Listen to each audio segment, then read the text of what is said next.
लेकिन शोमेश, मान लिया निफ्टी बहुत ज़्यादा उठा-पटक ना भी करे, लेकिन जो इंडिविजुअल स्टॉक्स हैं, उनमें काफ़ी सारे, क्योंकि बहुत सारे शेयर जो हैं वो बाज़ार से पहले अपना बॉटम बनाते हैं, बहुत सारे इंडेक्स के बाद अपना बॉटम बनाते हैं।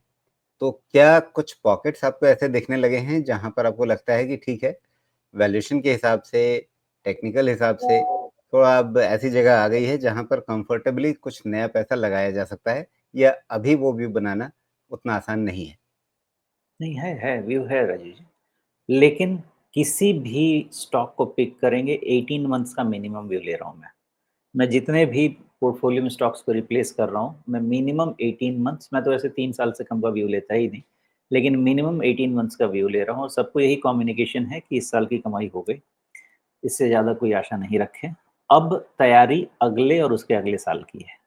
तो तैयारी करके बैठेंगे, आने वाले समय में पैसा मिलेगा, फ़ोकस उन्हीं सेक्टर्स पे है जिस पे पहले था। ऐसे सेक्टर्स जो आपको कंजम्पशन, हेल्थ केयर इन सब को ट्रिगर करें, उस पे ज़्यादा फ़ोकस है। जहाँ पे भी कैपिटल इन्वेस्टमेंट है ज़्यादा, वैसे जगह पे मेरा फ़ोकस अभी नहीं है। तो इसको सिंप्लीफाई कर देते हैं। Consumption, retail, health care, pharma and health care, इन सब जगह पे पोजीशनिंग हमारी ज़्यादा चल रही है। थोड़ी मीडिया में पोजीशनिंग हमारी चल रही है। मीडिया, हाँ, इसमें पोजीशनिंग चल रही है, क्यूएसआर में पोजीशनिंग चल रही है।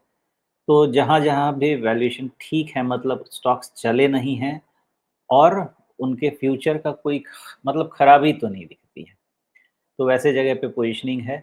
हम कैपिटल गुड्स, इंफ्रास्ट्रक्चर से ऑलरेडी बाहर हो चुके हैं, वहाँ से प्रॉफिट बुकिंग हो चुकी है हमारी। इक्का-दुक्का बचे होंगे, वो भी निकल जाएँगे थोड़े समय में। मैंने कभी रेलवे, डिफेंस, और कौन-सा था, रेलवे, डिफेंस, पीएसयू बास्केट जो भी है, मैंने कभी पहले भी नहीं किया, अभी भी नहीं करूँगा। गवर्नमेंट केपेक्स बहुत स्लो हो चुका है। फ़रवरी के पहले कोई आइडिया नहीं लगेगा कि और कितना केपेक्स आएगा, और केपेक्स आने के पहले गवर्नमेंट का budget estimate, fiscal deficit estimate भी चलेगा, क्योंकि 4.5% वाला समय भी, ये तो FY 25 है, तो वो भी समय नज़दीक आ रहा है। 4.5% के टारगेट पे ले जाने वाला। मे बी गवर्नमेंट केपेक्स भी उतना एक्सटेंसिव नहीं रहेगा मुझे लगता है। लेकिन फ़रवरी के पहले वो भी नहीं कहा जा सकता है, इसलिए जितने भी केपेक्स रिलेटेड चीज़ें रहेंगी, उनसे मैं बाहर रहूँगा। जो नहीं चले हैं उसमें एंटर्ड हैं, उसी में रहेंगे। केमिकल है, केमिकल में भी काफ़ी चीज़ें चल गई हैं, काफ़ी नहीं चली हैं। ये सब चीज़ें नहीं चली हैं और जिनमें पहले से केपेक्स हो चुका है, उसमें सही समय आने का, ऑपरेशनल ट्रिगर आने का, ऑपरेशनल में ट्रिगर जब आ जाए, किक आ जाए, उसका इंतज़ार करेंगे। जी। अच्छा, अब हमने निफ्टी की तो बात कर ली, यहाँ से मिड कैप पे निगाह डालें तो मिड कैप ने पिछले दिन खास करके थोड़ी-सी कमज़ोरी ज़्यादा दिखाई थी। तो मिड कैप में क्या नई चाल बनते-बनते अटक रही है कहीं पे, या अभी उम्मीद नहीं छोड़नी चाहिए?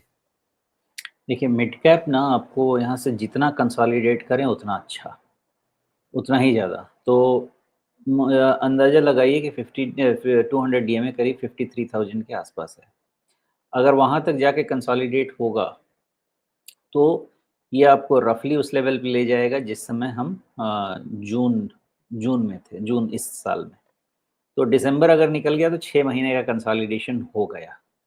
तो 6 महीने के कंसोलिडेशन में 200 टीएमए के पास पहुँचना एक अच्छा सिग्नल रहेगा, बिकॉज़ थोड़ा बहुत हीट भी निकल जाएगा, ओके।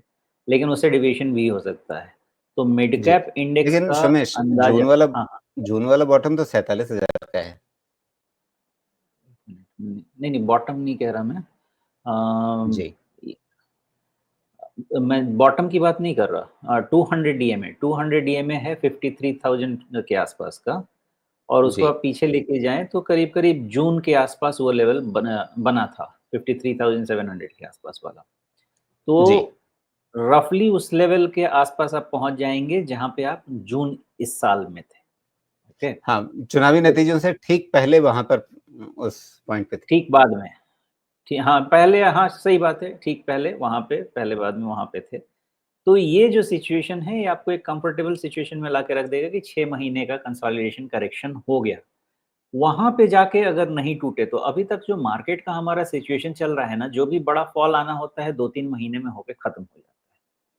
तो शायद फिर वहाँ से कंसोलिडेशन में चलेगा। लेकिन एक दूसरा डेटा पॉइंट है जो बड़ा खतरनाक है, वो बता देता हूँ। जो लो बन गया ना हमारा मिड कैप इंडेक्स का 54,740 का, ये थोड़ा-सा खतरनाक वाला लो है।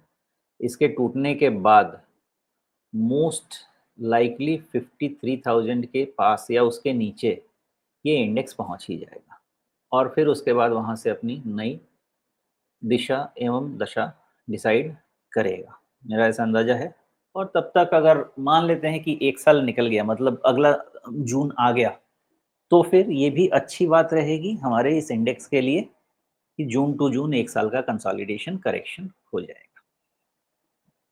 जी, ओके। तो ये रही बात मिड कैप की। अब स्मॉल कैप पे निगाह डाल लेते हैं। पिछले दिन इसकी कमज़ोरी थोड़ी ज़्यादा थी शुक्रवार को। यहाँ भी अभी मोटे तौर पे लग रहा है जैसे 50 डे मूविंग एवरेज ने रास्ता रोका है। हालाँकि उससे पहले एक मेहराब भी है, मतलब जो राउंडिंग टॉप हम कह सकते हैं या मेहराब कह लीजिए, जैसा ठीक समझ में आए। तो उससे पहले ही 50 डे मूविंग एवरेज ने रास्ता रोक लिया है और साथ में 20 डे मूविंग एवरेज भी छूट गया है। तो क्या मतलब इसकी अंदर वाली इच्छा यही है कि हाँ, 200 डे मूविंग एवरेज से मिल कर के आना है? वो होगा, मोस्ट लाइकली वो होगा मेरे हिसाब से क्योंकि वैल्यूएशन के हिसाब से मिनिमम 15% का तो डाउनसाइड इंडेक्स में बनता है।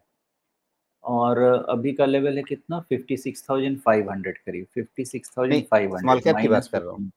15। स अच्छा स्मॉल कैप में आ गया। जी, अभी मिड कैप पे ही था मैं, वो थोड़ा कैलकुलेशन आपको समझा देता हूँ क्योंकि अच्छा, मिड कैप में वैल्यूएशन के हिसाब से आपका वो 48,000 के आसपास का डाउनसाइड बनता है। मतलब है कि जो इलेक्शन डे का लो था, वो था उससे 47 तो टू 50। जी, ठीक है?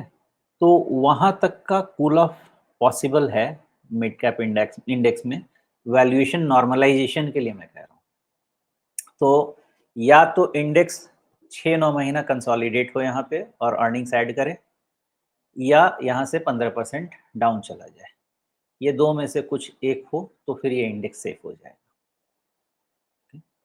जी, अब इसी के अगेंस्ट आपने स्मॉल कैप पूछा ना? बिल्कुल। तो स्मॉल कैप स्मॉल कैप में देखिए मैं कह रहा था स्मॉल कि 50 डे मूविंग एवरेज पर ये भी रेजिस्टेंस ले रहा है। मिड कैप ने तो उससे पहले ही ये मतलब साँस छोड़ दी। हाँ, ठीक बात है। तो स्मॉल कैप का ना खतरा उतना ही है जितना मिड कैप का है। तो स्मॉल कैप और मिड कैप में करे एक्सटेंट ऑफ करेक्शन मुझे सेम लगता है 15-16% का। स्मॉल कैप में भी कंसोलिडेशन अच्छा है, हाँ, स्ट्रेंथ बेटर है, लेकिन इससे कोई ज़्यादा खुश होने की ज़रूरत नहीं है। ये सोना और चांदी की तरह एक फॉलो करते रहते हैं। तो मिड कैप में अगर कूल ऑफ हुआ तो पीछे से इसका भी कैंडल बड़ा-बड़ा बनना शुरू हो जाएगा। इसलिए अभी इस पे ज़्यादा कोई ना खुश हो ना भरोसा करे। 200 ईएमए आने के चांसेस रहेंगे और आज का क्लोज़ देखते हैं ना 18,4 मान लेते हैं 18,450 माइनस 15% करीब-करीब आपके पास 15,700 15,000 के आसपास का। तो देखिए फिर आपका सबका वो इलेक्शन डे वाला जो लो है ना, वो अगर कूल ऑफ आपको मिल जाता है कहीं भी जाके, अभी मिले, नहीं मिले, पता नहीं है। या तो वो कूल ऑफ मिल जाए या आपको 6-9 महीना का और कंसोलिडेशन मिल जाए। फिर ये इंडेक्स कंसोलिडेशन से बाहर आएगा या जी, राइज़ के लिए तैयार होगा। ओके। तो फिलहाल अभी बाज़ार में जो इंतज़ार है निवेशकों के लिए, वो थोड़ा लंबा रह सकता है। इस बीच में गोला-बारूद जुटाते रहें, बचत अपनी ठीक करते रहें और उसके हिसाब से तैयार रहें कि जब भी मौका मिले, तो ठीक-ठाक अपना पैसा लगाएँ। उसके लिए पहले से नाम वगैरह चुन के रखा जाए, तैयारी करके रखी जाए।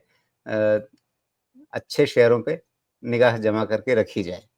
तो यहाँ पे अब ये बताइए शुमेश कि चाहे आप निफ्टी को देखें, निफ्टी 50 को या मिड कैप को देखें या स्मॉल कैप को देखें, पैसा लगाने के लिए इंडेक्स को देखेंगे या इंडिविजुअल स्टॉक्स को चुनते हुए उसके हिसाब से धीरे-धीरे अपने फैसले लेते रहेंगे?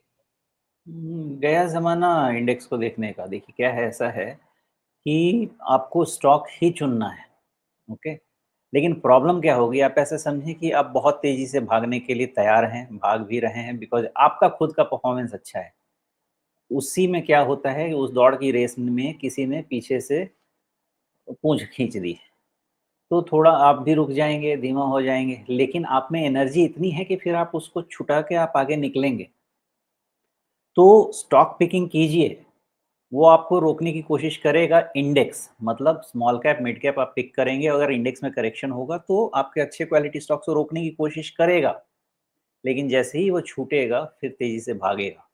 स्टॉक पिकिंग कीजिए, 18 मंथ्स मतलब अक्टूबर मतलब मार्च 26 का व्यू ले लीजिए और पिकिंग कीजिए। मुझे लगता है जी। कितना भी हो जाए, तो आपको जून से सितंबर 26 के बीच ये जितना भी प्रॉब्लम रहेगा अभी से लेके जो शुरू हुआ है, सब के लिए आपको रिकवर करके देगा।